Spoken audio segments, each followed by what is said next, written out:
মুস্তফা খামেনির হুঁশিয়ারি, ঘুমন্ত সিংহ জেগে উঠেছে। একদিকে দেশের বুকে যুদ্ধের ক্ষত, অন্যদিকে কূটনীতির পাকে পা ডুবিয়ে বসে আছে ওয়াশিংটন। এই দুয়ের মাঝে দাঁড়িয়ে ইরানের নতুন সর্বোচ্চ ধর্মীয় নেতা আয়াতুল্লাহ মুস্তফা খামেনি যে বার্তা দিলেন, সেটা কেবল কথার কথা নয়, এটা এক ঐতিহাসিক ঘোষণা। মুস্তফা খামেনি ইরানের রাষ্ট্রীয় টেলিভিশনে এক লিখিত বিবৃতিতে বললেন, সময়ের চাকা আর পেছনে ঘুরবে না। পশ্চিম এশিয়ার দেশ ও ভূখণ্ডগুলো আর মার্কিন ঘাঁটির ঢাল হিসেবে কাজ করবে না। মার্কিন ঘাঁটির বিষয়ে তিনি বলেন, মধ্যপ্রাচ্যের শক্তিগুলো আর মার্কিন সামরিক ঘাঁটিগুলোর জন্য ঢাল হিসেবে কাজ করবে না এবং এই অঞ্চলে যুক্তরাষ্ট্রের আর কোনো নিরাপদ আশ্রয় থাকবে না।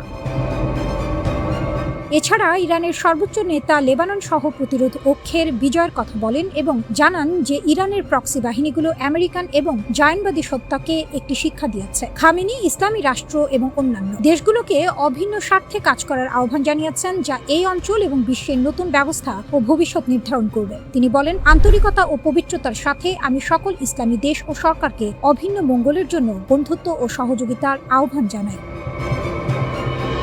মুস্তফা খামেনি এই পদে বসেছেন বাবার রক্তের উপর দিয়ে হেঁটে। গত 28 ফেব্রুয়ারি ইরানে যুক্তরাষ্ট্র ও ইসরায়েলের হামলা শুরু হওয়ার সেই ভয়াল দিনে তার পিতা আয়াতুল্লাহ আলী খামেনি নিহত হন। যে মাটিতে বাবার রক্ত পড়েছে, সেই মাটির পাহারাদার হিসেবে মুস্তফা এখন কাঁধে তুলে নিয়েছেন এক মহাভার দায়িত্ব। মার্চ মাসে দায়িত্ব নেওয়ার পর থেকে 56 বছর বয়সে এই নেতা প্রকাশ্যে আসেননি। নীরব থেকেছেন, পর্যবেক্ষণ করেছেন, পরিস্থিতি বুঝেছেন। কিন্তু যখন মুখ খুললেন তখন বুঝিয়ে দিলেন, নীরবতা দুর্বলতার চিহ্ন ছিল না, এটা ছিল ঝড়ের আগের স্থিরতা। মুস্তফার বার্তাটি শুধু আবেগের কথা নয়, এর ভেতরে আছে সুচিন্তিত কূটনৈতিক বার্তা। তিনি পরিষ্কার করে বললেন, পশ্চিম এশিয়ায় আক্রমণ শানানো ও সামরিক ঘাঁটি স্থাপনের জন্য আমেরিকার আর কোনো নিরাপদ আশ্রয় থাকবে না এবং প্রতিটি দিন অতিবাহিত হওয়ার সঙ্গে সঙ্গে তারা তাদের পূর্ববর্তী অবস্থান থেকে আরও দূরে সরে যাচ্ছে। এই কথাগুলোর সময়টা লক্ষ্য করুন। ঠিক যখন তেহরান ও ওয়াশিংটনের মধ্যে যুদ্ধ অবসানের লক্ষ্যে আলোচনা চলছে, যখন দুই পক্ষ চুক্তির খুঁটিনাটি মেলাচ্ছে, তখন ইরানের সর্বোচ্চ নেতার এই বক্তব্য কূটনীতির টেবিলে ইরানের দর কষাকষির শক্তিকে কয়েকগুণ বাড়িয়ে দিয়েছে। আলোচনায় নমনীয়তা দেখানো আর মাঠে কঠোর বার্তা দেয়া, এই দুটো একসাথে চালানোর নাম হলো প্রকৃত কূটনৈতিক কৌশল। গত 8 এপ্রিল থেকে ইরান ও যুক্তরাষ্ট্রের মধ্যে একটি যুদ্ধবিরতি কার্যকর আছে বটে, কিন্তু সেটা যে কতটা ভঙ্গুর তা বুঝতে বেশি দূর যেতে হয় না। ইরানের পররাষ্ট্র মন্ত্রণালয় স্বীকার করেছে, অনেক বিষয় সমঝোতা হলেও চূড়ান্ত চুক্তি এখনই হচ্ছে না। এই টানটান পরিস্থিতিতেই ঘটেছে আরো কিছু। ইরানের রিভলিউশনারি গার্ড কোর অর্থাৎ IRGC জানিয়েছে, তারা একটি মার্কিন ড্রোন ভূপাতিত করেছে। এই ঘটনা ঠিক কোন তারিখে ঘটেছে তা জানানো হয়নি, কিন্তু বার্তাটা একদম স্পষ্ট। IRGC সাফ বলে দিয়েছে, যুদ্ধবিরতি লঙ্ঘনের যে কোনো চেষ্টার বিরুদ্ধে পাল্টা জবাব দেয়া তাদের বৈধ ও নিশ্চিত অধিকার।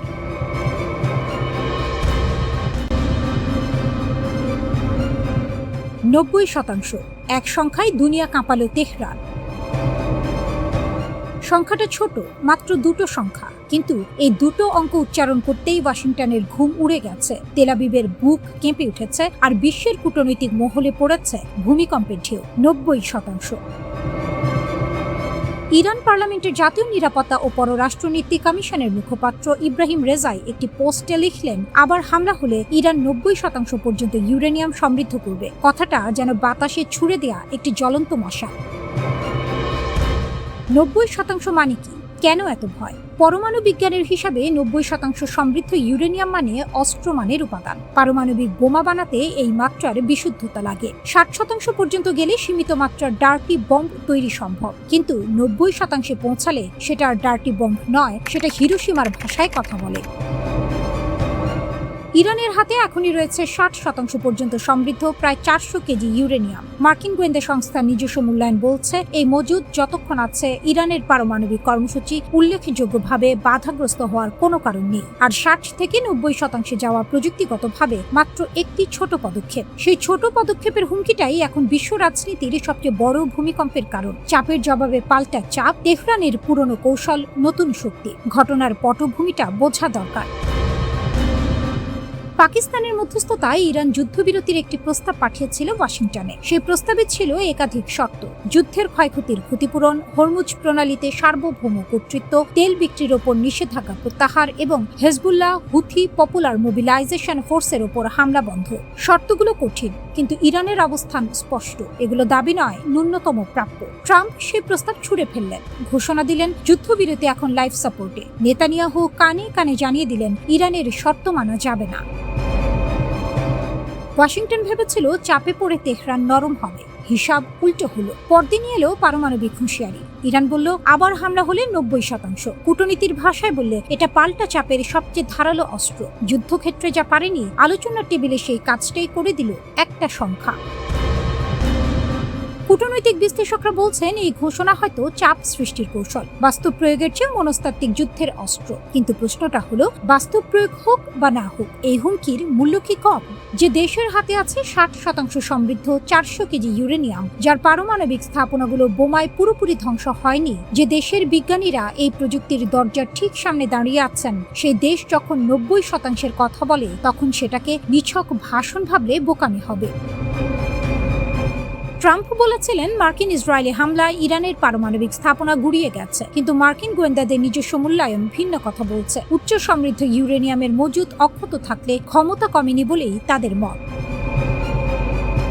ইরানের পারমাণবিক হুমকির পাশাপাশি হরমুজ প্রণালীর প্রশ্নটাও ঘুরছে। বিশ্বের 1/5 তেল ও গ্যাস চলে এই পথে। ইরান সেই পথ বন্ধ রাখার ক্ষমতা রাখে, এটা এখন কারো অজানা নয়। যুদ্ধবিরতির শর্তে হরমুজে সার্বভৌম কর্তৃত্বের দাবি রেখেছে তেহরান। এটা শুধু সামরিক দাবি নয়, এটা অর্থনৈতিক অস্ত্র। বিশ্ব অর্থনীতির চেক পয়েন্ট যার হাতে, তার দাবি হালকাভাবে নেওয়ার সুযোগ নেই।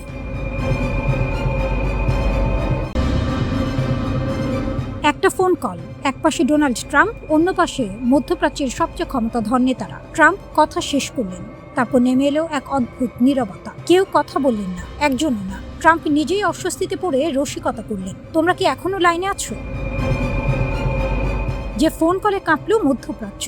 ট্রাম্প এক লাইনে জড়ো করলেন 8 দেশের শীর্ষ নেতাদের: সৌদি আরব, সংযুক্ত আরব আমিরাত, কাতার, পাকিস্তান, তুরস্ক, মিশর, জর্ডান, বাহরাইন। উদ্দেশ্য ছিল ইরানের সঙ্গে যুদ্ধবিরতির আলোচনা। কিন্তু ট্রাম্প হঠাৎ মোড় ঘুরিয়ে দিলেন, বললেন ইরানের সঙ্গে যুদ্ধ শেষ হওয়া মাত্রই সব মুসলিম দেশকে ইসরায়েলের সঙ্গে সম্পর্ক স্বাভাবিক করতে হবে। আব্রাহাম অ্যাকর্ডের পরিধি বাড়াতে হবে এখনই। ফোন লাইনে বজ্রপাত নামল। সৌদি আরব, কাতার, পাকিস্তান, যাদের ইসরায়েলের সঙ্গে কোনো আনুষ্ঠানিক সম্পর্কই নেই, তারা একটা শব্দও বললেন না। ট্রাম্পের এই মহাপরিকল্পনার সামনে সবচেয়ে বড় পাথর হয়ে দাঁড়িয়ে আছেন সৌদি ক্রাউন প্রিন্স মোহাম্মদ বিন সালমান। একসময় ইসরায়েলের দিকে একটু হাত বাড়ানোর ইচ্ছা ছিল তার, কিন্তু গাজায় রক্তের বন্যা দেখার পর রিয়াদের অবস্থান পাথরের মতো শক্ত হয়ে গেছে। ওভাল অফিসে ট্রাম্পের সঙ্গে সরাসরি বৈঠকেও বিন সালমান আব্রাহাম অ্যাকর্ডে সই করতে রাজি হননি। সৌদি প্রশাসনের বার্তা একটাই, স্বাধীন ফিলিস্তিন রাষ্ট্রের সুনির্দিষ্ট প্রতিশ্রুতি ছাড়া ইসরায়েলের সঙ্গে কোনো বন্ধুত্ব নেই, থাকবেও না। আমেরিকান ও ইসরায়েলি কূটনীতিকরাও স্বীকার করছেন এই অচলাবস্থা সহজে কাটছে না। সেপ্টেম্বরে ইসরায়েলে নির্বাচন আসছে। নতুন সরকার কেমন হবে না জেনে সৌদি আরব কোনো বড় চাল চালবে না। বিন সালমান তেলে মাথা দেওয়ার মানুষ নন।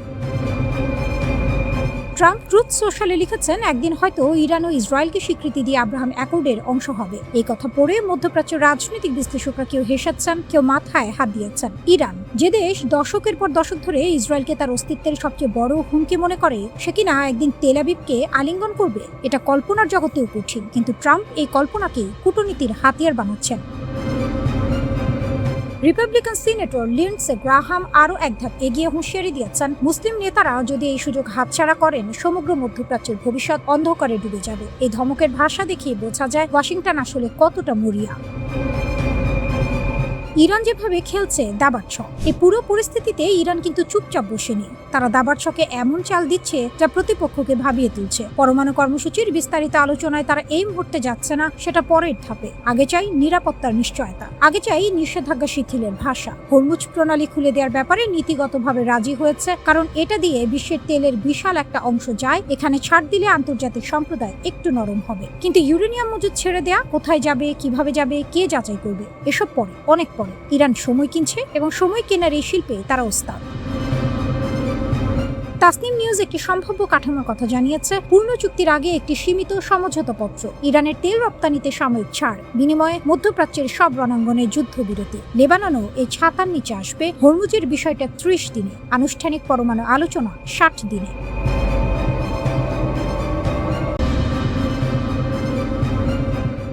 গোয়েন্দার চোখে গোয়েন্দাগিরির ফাঁদ পাতা হয়, এই সত্য আমেরিকা হাড়ে হাড়ে টের পেয়েছে মনিকা উইটের কাণ্ডে। যুক্তরাষ্ট্রের বিমান বাহিনীর অফিস অফ স্পেশাল ইনভেস্টিগেশনের কাউন্টার ইন্টেলিজেন্স অফিসার, অর্থাৎ যার কাজই ছিল শত্রুর চর ধরা, সেই মনিকা উইট নিজেই হয়ে গেলেন ইরানের সবচেয়ে মূল্যবান সম্পদ। 2013 সালে তেহরানে পালিয়ে যাওয়ার এক দশকেরও বেশি সময় পরে FBI এখন $2 লাখ পুরস্কার ঘোষণা করে তাকে খুঁজছে। কিন্তু এই খোঁজাখুঁজির পেছনে লুকিয়ে আছে এক অসাধারণ কাহিনী, কিভাবে ইরান নিজের শত্রুর ঘর থেকেই তুলে আনলো সবচেয়ে ধারালো অস্ত্র। মনিকা উইট কোনো সাধারণ কর্মকর্তা ছিলেন না। 2003 থেকে 2008 সাল পর্যন্ত মধ্যপ্রাচ্যের একাধিক অতি গুরুত্বপূর্ণ মিশনে তিনি দায়িত্ব পালন করেছেন। আমেরিকার গোয়েন্দা জগতের ভেতরের খবর, গোপন তথ্য সংগ্রহ পদ্ধতি, এজেন্টদের পরিচয় সবকিছুই ছিল তার নক্ষ দর্পণে। এই মানুষটাকেই ইরান সুকৌশলে নিজেদের দলে টেনে নিয়েছে।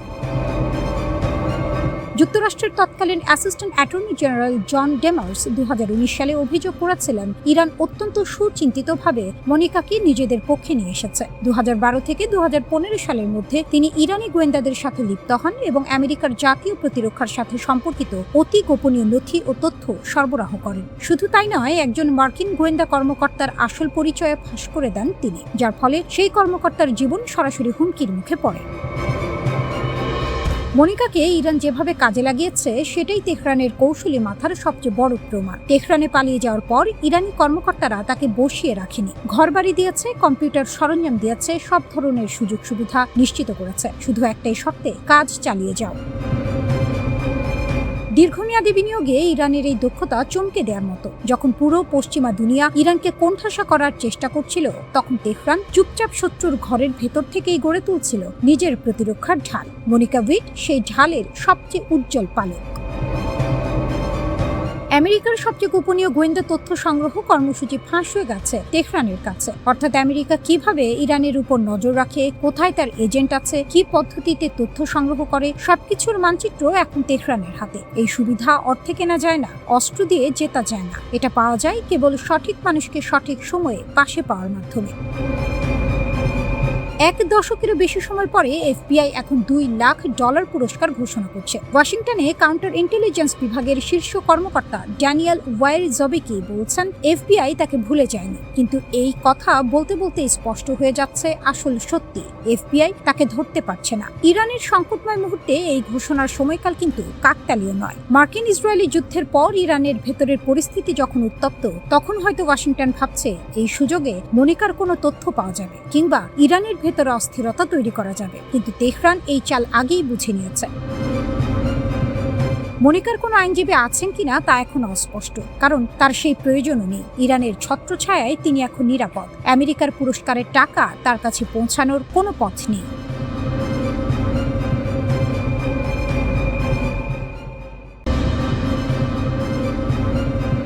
কয়েকশো ডলারের একটি ছোট ড্রোন আর কোটি কোটি ডলারের তৈরি একটি বিমান প্রতিরক্ষা ব্যবস্থা, কে জিতবে?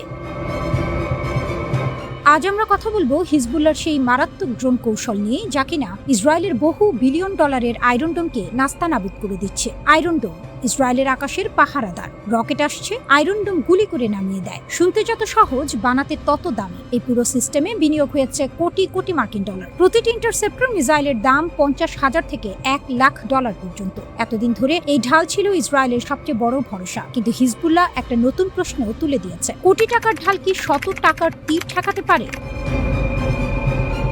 FPV ড্রোন, এই অস্ত্র কি?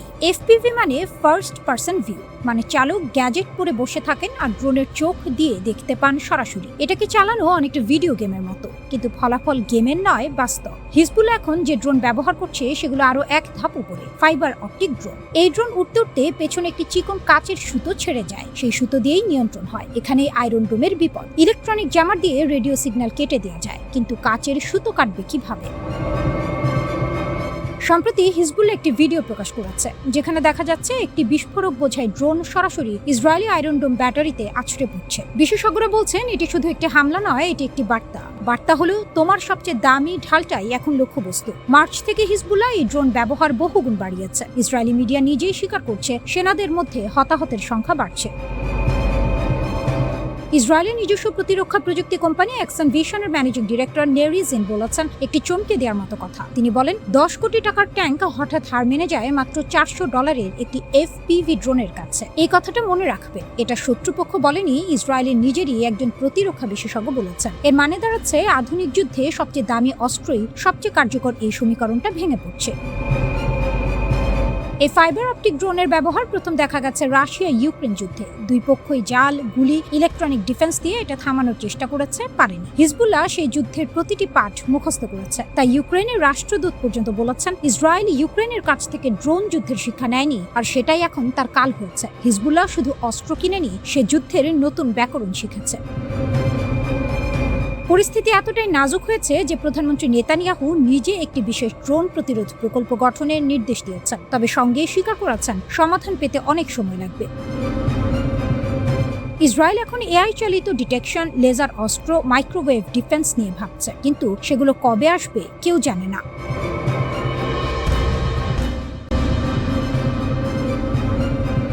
আকাশে উঠছিল অত্যাধুনিক এক হত্যা যন্ত্র। পাইলট নেই, ভয় নেই, ক্লান্তি নেই। ঘন্টার পর ঘন্টা চক্কর দিতে পারে, হেলফায়ার মিসাইল ছুটতে পারে নিখুঁত নিশানায়। নাম তার MQ-9 রিপার, আমেরিকার আকাশ যুদ্ধের মুকুটমণি। এক একটির দাম প্রায় $3 কোটি। এই রিপারের মোট বহরের 1/5 এখন ধ্বংসস্তূপ। ইরান সেটা করে দেখিয়েছে। কিভাবে শুরু হলো এই যুদ্ধ? 2025 সালের জুন মাসে যুক্তরাষ্ট্র ইরানের 3টি পারমাণবিক স্থাপনায় বোমা হামলা চালায়। এরপর আর পেছনে ফেরার পথ ছিল না। পুরোদমে যুদ্ধ শুরু হয়ে যায়। ট্রাম্প ঘোষণা দিয়েছিলেন ইরানের বিমান প্রতিরক্ষা সম্পূর্ণ বিধ্বস্ত। কিন্তু বাস্তব অন্য কথা বলছে। হিসাবটা কেমন ভয়ঙ্কর। ব্লুমবার্গের প্রতিবেদন বলছে এ পর্যন্ত আমেরিকা হারিয়েছে প্রায় 30টি রিপার ড্রোন। মার্কিন কংগ্রেশনাল রিসার্চ সার্ভিস মাসের শুরুতে বলেছিল 24টির কথা। আসল সংখ্যা তার চেয়েও বেশি। আর্থিক হিসেবে এটি প্রায় $1 বিলিয়ন ক্ষতি। এই যুদ্ধে এ পর্যন্ত মার্কিন খরচ পৌঁছে গেছে $29 বিলিয়ন। কিছু ড্রোন আকাশে গুলি করে ভূপাতিত হয়েছে, কিছু পারস্য উপসাগরীয় ঘাঁটিগুলোতে মিসাইল হামলার মুখে মাটিতেই পুড়ে ছাই হয়ে গেছে। দুটো পথেই শেষ পরিণতি একই, ধ্বংস। ইরানের হাতিয়ার আসলে কি? এখানে এই গল্পটা আরো চমকপ্রদ হয়ে ওঠে। ইরান একা লড়ছে না, নিজস্ব প্রযুক্তির পাশাপাশি তারা ব্যবহার করছে রুশ ও চীনা আকাশ প্রতিরক্ষা ব্যবস্থার এক মারাত্মক মিশ্রণ। 2025 সালের জুনে যুদ্ধ শুরু হওয়ার পরপরই চীন ইরানকে সরবরাহ করেছে অত্যাধুনিক surface to air missile battery. আর রাশিয়া দীর্ঘমেয়াদী নিরাপত্তা চুক্তির আওতায় মার্কিন যুদ্ধ জাহাজ ও সেনা দলের স্যাটেলাইট চিত্র পাঠিয়ে দিচ্ছে তেহরানে। এটা শুধু অস্ত্রের যুদ্ধ নয়, এটা তথ্যের যুদ্ধ। নিউ ইয়র্ক টাইমস একটি ভয়ানক তথ্য ফাঁস করেছে। ইরানি সামরিক কমান্ডাররা সম্ভবত ওই অঞ্চলে মার্কিন যুদ্ধ বিমানের নিয়মিত ওড়ার পথ বা ফ্লাইট প্যাটার্ন নিখুঁতভাবে ম্যাপ করে ফেলেছেন। কোন সময়ে কোন এলাকায় উড়বে, কোন উচ্চতায় যাবে, সব হিসাব তাদের হাতের মুঠোয়। এই জ্ঞান থাকলে মিসাইল ছুটতে আর বেশি বুদ্ধি লাগে না। রিপার ড্রোন হারানোই শেষ কথা নয়। গত এপ্রিলে যুদ্ধবিরতির মাত্র কয়েকদিন আগে ইরান একটি মার্কিন F-15E স্ট্রাইক ঈগল যুদ্ধবিমান ভূপাতিত করে। এই বিমান আমেরিকার সবচেয়ে সক্ষম যুদ্ধ বিমানগুলোর একটি। এই ঘটনা ওয়াশিংটনকে চরম নাটকীয় পরিস্থিতির মুখে ফেলে দেয়। এটা সংবাদ মাধ্যমের ভাষা। বাস্তবে বলতে গেলে ট্রাম্প প্রশাসন কার্যত হতভম্ব হয়ে যায়। এর কিছুদিন পরেই ভঙ্গুর যুদ্ধবিরতি হয়। সেটা এখনো টিকে আছে, কতদিন থাকবে কেউ জানে না। তাহলে কি ইরান জিতছে? সেটা বলা কঠিন, কিন্তু এটা স্পষ্ট যে দুর্বল ইরান ধারণাটি এই যুদ্ধে চূর্ণ হয়ে গেছে। রিপার ড্রোনগুলো ছিল আমেরিকার অহংকারের প্রতীক। মানুষ ছাড়া যুদ্ধ করার ক্ষমতা, বিপদ ছাড়া আধিপত্য। ইরান সেই অহংকারের 1/5 ছায়ে পরিণত করেছে। তারা প্রমাণ করেছে যে রাশিয়া চীনের ছায়ে বেড়ে ওঠা একটি আঞ্চলিক শক্তি। সঠিক কৌশল ও সঠিক মিত্র থাকলে পৃথিবীর সবচেয়ে শক্তিশালী সামরিক বাহিনীকেও বেকায়দায় ফেলতে পারে। ট্রাম্প যদি পুনরায় পূর্ণমাত্রার যুদ্ধ শুরু করতে চান, মার্কিন কর্মকর্তারাই এখন সতর্ক করছেন। ঝুঁকি এখন অনেক বেশি, কারণ ইরান এখন জানে কোথায়, কখন, কিভাবে আঘাত করতে হয়।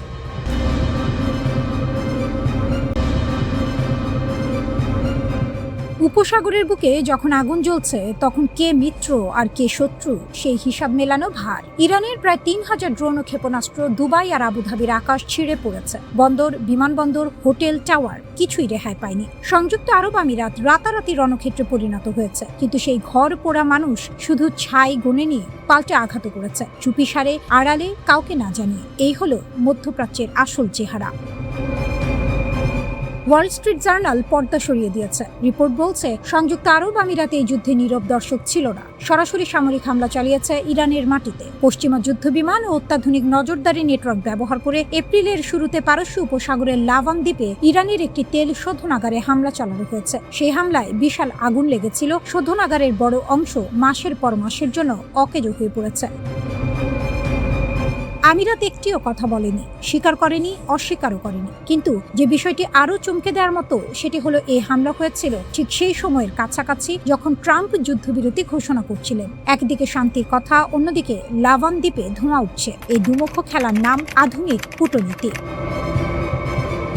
মোহাম্মদ বিন জায়েদের হিসাব মেলেনি। ইরান যখন প্রথম আঘাত করে, আমিরাতের প্রেসিডেন্ট মোহাম্মদ বিন জায়েদ সৌদি আরব ও কাতারকে একজোট করতে ছুটেছিলেন। তার হিসাব ছিল সহজ, উপসাগরীয় দেশগুলো একসঙ্গে দাঁড়ালে ইরান দুবার ভাববে, সবাই মিলে পাল্টা মারলে ইরানের ঘুম ছুটে যাবে।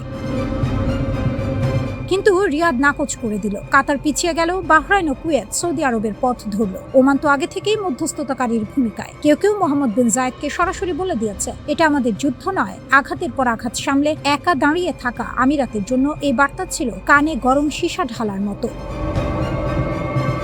রিয়াদ আমিরাতের যৌথ হামলার প্রস্তাবকে উস্কানিমূলক বলে উড়িয়ে দিয়েছে। তারা বেছে নিয়েছে শুধু প্রতিরক্ষামূলক অবস্থান, কূটনীতি ও ঢাল তলোয়ার নয়। এই কৌশলগত বিভেদ সৌদি আমিরাত সম্পর্কে আগে থেকে যে ফাটল ছিল তাকে ফাটিয়ে খাদে পরিণত করেছে।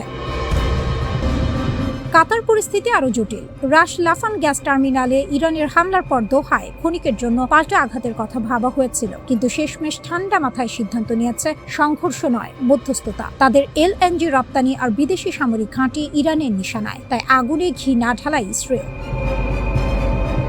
নেতানিয়াহুর গোপন সফর। এই যুদ্ধের আরেকটি অধ্যায় এখন সামনে এসেছে, যা এক বিস্ময়। অপারেশন রোয়ারিং লায়ন চলাকালে ইসরায়েলের প্রধানমন্ত্রী বেনিয়ামিন নেতানিয়াহু গোপনে সংযুক্ত আরব আমিরাতে গিয়েছিলেন। পর্দার আড়ালে ইসরায়েল ও আমিরাত যে কত গভীরে হাত মিলিয়েছে, এই তথ্যগুলো তারই ছবি আঁকছে। ইসরায়েল শুধু কূটনীতিই করেনি, আয়রন বিম লেজার প্রতিরক্ষা ব্যবস্থাও পাঠিয়েছে আমিরাতে। আব্রাহাম চুক্তির পর এটাই দুই দেশের সবচেয়ে বড় প্রত্যক্ষ প্রতিরক্ষা সহযোগিতা।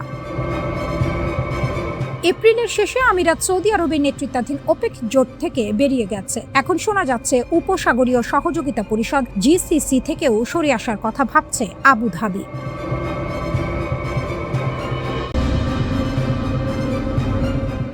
4 সপ্তাহের বেশি সময় ধরে ইরান সৌদি আরবের তেল স্থাপনায় ক্ষেপণাস্ত্র ও ড্রোন বর্ষাল। কমপক্ষে 4টি শক্তি অবকাঠামো ধুলোয় মিশলেও কোটি কোটি ডলারের ক্ষতি হলো। আর রিয়াদ কি করলো? ইরানের রাষ্ট্রদূতকে একবার ডাকলো, উদ্বেগ প্রকাশ করলো, সংযম দেখাতে বলল সবাইকে, মানে আক্রমণকারী ও আক্রান্ত দুই পক্ষকে। যেন ঘরে আগুন লাগলে দমকলকে বলা হচ্ছে একটু আস্তে পানি ঢালো। এটা দুর্বলতা নয়, এটা রাজনৈতিক কাপুরুষতা। আর এই কাপুরুষতার মধ্যেই লুকিয়ে আছে ইরানের সবচেয়ে বড় কূটনৈতিক জয়। 8 এপ্রিলের যুদ্ধবিরতির পরদিন সকালে ইরানের পররাষ্ট্রমন্ত্রী আরাকচি 5টি উপসাগরীয় দেশে ফোন করলেন। কুয়েত, সৌদি আরব, বাহরাইন, কাতার ও আরব আমিরাত। এই 5 দেশের প্রত্যেককে ইরান সপ্তাহের পর সপ্তাহ আঘাত করেছে। কেউ ফোন ধরল না, শুধু সৌদি আরব ছাড়া। যে দেশ সবচেয়ে বেশি মার খেয়েছে সেই আক্রমণকারীর ফোন তুলল। এর চেয়ে বড় নতজানু হওয়ার দৃশ্য আর কি হতে পারে? আরব আমিরাত কিন্তু ভিন্ন পথ নিল, কূটনৈতিক সম্পর্ক ছিন্ন করলো, ইসরায়েলের আয়রন ডোম নিল, পাল্টা হামলা করলো, গোপনে হলো। আর সৌদি আরব বড় ভাই সেজে বসে রইল মাঝখানে, নিরপেক্ষ সালিশির ভূমিকায়, যেন সে আক্রান্ত নয়, বিচার। সৌদি প্রিন্স তুর্কি আল ফয়সাল এর পক্ষে যুক্তি সাজালেন। ইরানের সঙ্গে যুদ্ধে না গিয়ে মোহাম্মদ বিন সালমান আসলে ইসরায়েলের ফাঁদ এড়িয়েছেন। তার দাবি, যুদ্ধে জড়ালে ইসরায়েল একমাত্র শক্তি হিসেবে দাঁড়িয়ে যেত। ইরানের ক্ষমতার প্রতি এই নমনীয়তার পাশাপাশি ইসরায়েলের প্রতি সৌদি আরবের মনোভাব ক্রমে কঠোর হচ্ছে। সোমালিল্যান্ডে ইসরায়েল একজন অনাবাসিক রাষ্ট্রদূত নিযুক্ত করল। কূটনীতির ভাষায় এটা তুচ্ছ ঘটনা। রিয়াদ 13টি আরব ও ইসলামী দেশকে নিয়ে যৌথ নিন্দা জানালো। 2015 থেকে শুরু করে বছরের পর বছর সৌদি ইসরায়েল সম্পর্ক স্বাভাবিক হওয়ার পথে এগোচ্ছিল। 7 অক্টোবরের পরেও সৌদি কর্তারা বলছিলেন গাজা যুদ্ধ থামলেই স্বাভাবিকীকরণ হবে। কিন্তু 2025 সালের গ্রীষ্মে বদলে গেল দৃশ্যপট। সরকার নিয়ন্ত্রিত মিডিয়া সুর বদলালো। এখন দাবি হলো স্বাধীন ফিলিস্তিন রাষ্ট্র না হলে কোনো কথাই নেই। যে দাবি রাজনৈতিকভাবে অসম্ভব, সেটাকে শর্ত বানানো মানে আলোচনার দরজাই বন্ধ করে দেয়া। 2026 সালের প্রথম প্রান্তিকে সৌদি বাজেট ঘাটতি রেকর্ড $34 বিলিয়ন। ভিশন 2030 অনেকটাই কাগজে স্বপ্ন হয়ে পড়েছে। তেল নির্ভর অর্থনীতি থেকে বের হওয়ার পথ মিলছে না, কিন্তু ইরান এই পুরো সমীকরণে লাভবান। শত্রু যদি নিজেই বিভ্রান্ত হয়, নিজেই দ্বিধায় পড়ে, নিজেই সুযোগ ছেড়ে দেয়, তাহলে যুদ্ধ না করেও জেতা যায়। সৌদি আরবের এই দোদুল্যমান নীতি তেহরানের জন্য সোনায় সোহাগা। একদিকে হামলা করো, অন্যদিকে ফোন করো, রিয়াদ দুটোতেই সাড়া দেয়। সৌদি আরবের নেতৃত্ব এখন এমন বন্ধুর মুখোমুখি হতে ভয় পাচ্ছে ইরানের, ভয় পাচ্ছে নিজের দুর্বলতার আয়নার। আর সেই ভয়ের সুযোগ নিয়ে ইরান তার আঞ্চলিক দাপট পাকা করছে, একটি ক্ষেপণাস্ত্রও না ছুড়ে, শুধু ফোনের ওপারে থেকে।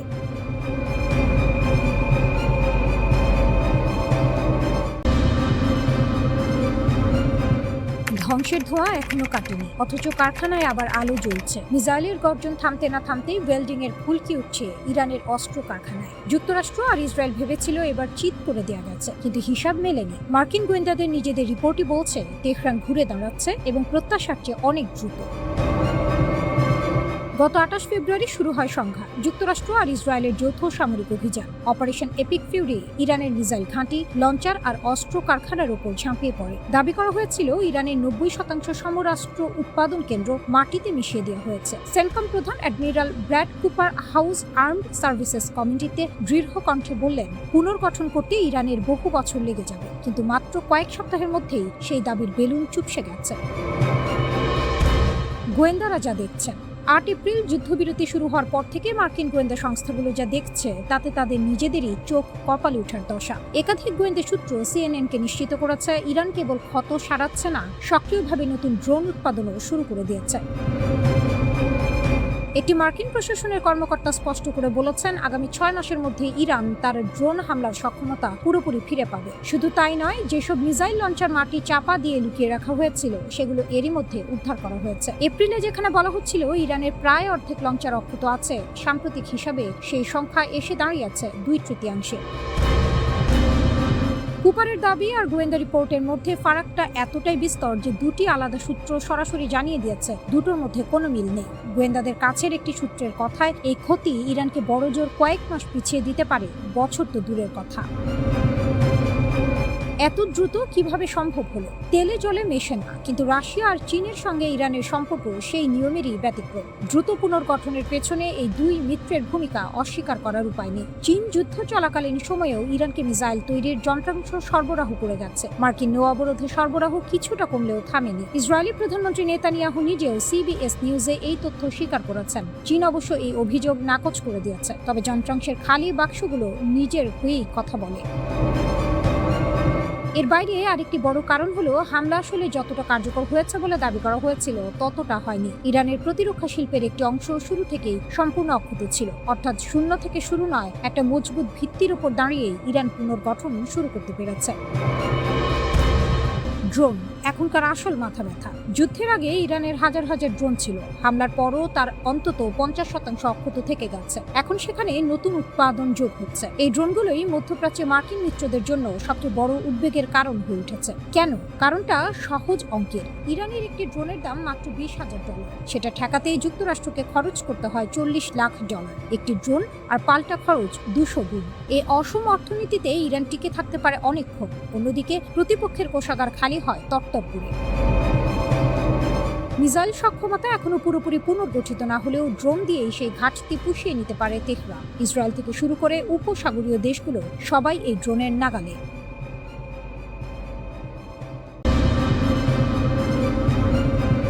যুদ্ধের আকাশে হঠাৎই যেন বজ্রপাত, শব্দহীন বিস্ফোরণের মতো এক সত্য, যা ধীরে ধীরে স্পষ্ট হচ্ছে, কিন্তু প্রভাব তার বিস্ফোরক। ইরানের বিরুদ্ধে অভিযানে যুক্তরাষ্ট্র হারিয়েছে অন্তত 42টি সামরিক বিমান। সংখ্যা নয়, এ যেন এক প্রতীক শক্তির ভারসাম্য কোথায় গিয়ে দাঁড়িয়েছে তা নির্মম সত্য।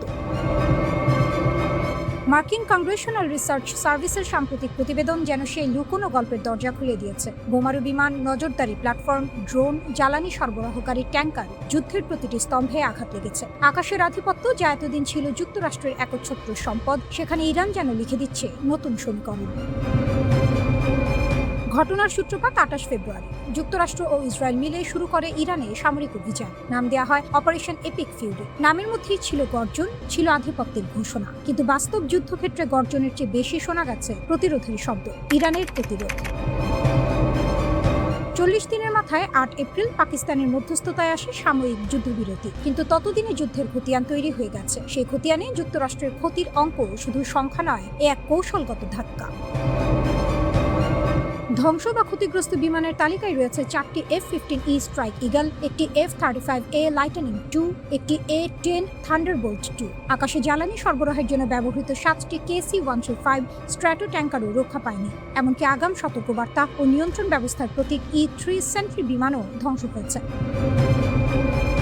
আর ড্রোন যুদ্ধ, সেখানে তো ইরান যেন দাবার বোর্ড উল্টে দিয়েছে। 24টি MQ-9 রিপার এবং একটি MQ-4C টাইট্রন। এই অত্যাধুনিক নজরদারি ড্রোনগুলো হারানো মানে যুক্তরাষ্ট্রের চোখ অন্ধ হয়ে যাওয়া, অন্তত আংশিকভাবে। এই তালিকা শুধু ক্ষয়ক্ষতির বিবরণ নয়, এটি এক যুদ্ধের ভাষ্য, যেখানে প্রযুক্তির আধিপত্যকে চ্যালেঞ্জ করেছে কৌশল, দৃঢ়তা এবং প্রস্তুতি। পেন্টাগন নিজেই স্বীকার করেছে এই অভিযানের ব্যয় ইতিমধ্যে $29 বিলিয়ন ছুঁয়েছে। কিন্তু টাকার অঙ্ক কি সব বলে? না, আসল গল্পটা লুকিয়ে আছে সেই স্বীকারোক্তিতে, যেখানে বলা হয়েছে ক্ষতিগ্রস্ত সরঞ্জাম মেরামত ও প্রতিস্থাপনের খরচ হিসাব করতেই ব্যয় বেড়ে গেছে। অর্থাৎ যুদ্ধক্ষেত্রে যা ঘটেছে তা শুধু সাময়িক ক্ষতি নয়, এটি দীর্ঘমেয়াদী চাপ। ইরানের পররাষ্ট্রমন্ত্রী আব্বাস আরাগচি যখন এই প্রতিবেদন শেয়ার করেন, তার ভাষা ছিল আত্মবিশ্বাসে ভরা, প্রায় কবিতার মতো দৃঢ়। তিনি বলেন, যুদ্ধ থেকে ইরান শিখেছে, অভিজ্ঞতা অর্জন করেছে, আর সেই অভিজ্ঞতাই ভবিষ্যতের অস্ত্র। তার সতর্কবার্তা ছিল স্পষ্ট, যদি আবার আক্রমণ আসে তাহলে ইরান প্রস্তুত। শুধু প্রস্তুত নয়, আরো ভয়ঙ্কর চমক নিয়ে অপেক্ষা করছে। এতদিন যে F-35কে বলা হতো আকাশের অদৃশ্য সম্রাট, সেই বিমান ভূপাতিত হওয়ার দাবি এখন আর গুজব নয়, এটি আলোচনার কেন্দ্রে। যদি সত্যিই তা ঘটে থাকে, তাহলে এটি শুধু একটি বিমান হারানো নয়, এটি একটি মিথ ভাঙার মুহূর্ত। ইরান যেন সেই যোদ্ধা যে প্রতিপক্ষের ঢাল ভেঙে দিয়ে বলে, আমি এখানে আছি, প্রস্তুত। এই যুদ্ধের প্রতিটি দৃশ্য যেন এক একটি ইঙ্গিত। রানওয়েতে ধ্বংস হওয়া E-3 সেন্ট্রি, মরুভূমিতে পড়ে থাকা F-15Eর ধ্বংসাবশেষ, এসব শুধু ছবি নয়, এগুলো বার্তা যে প্রযুক্তি যত উন্নতই হোক, প্রতিরোধ যদি অটুট হয়, তাহলে শক্তির ভারসাম্য বদলাতেই পারে।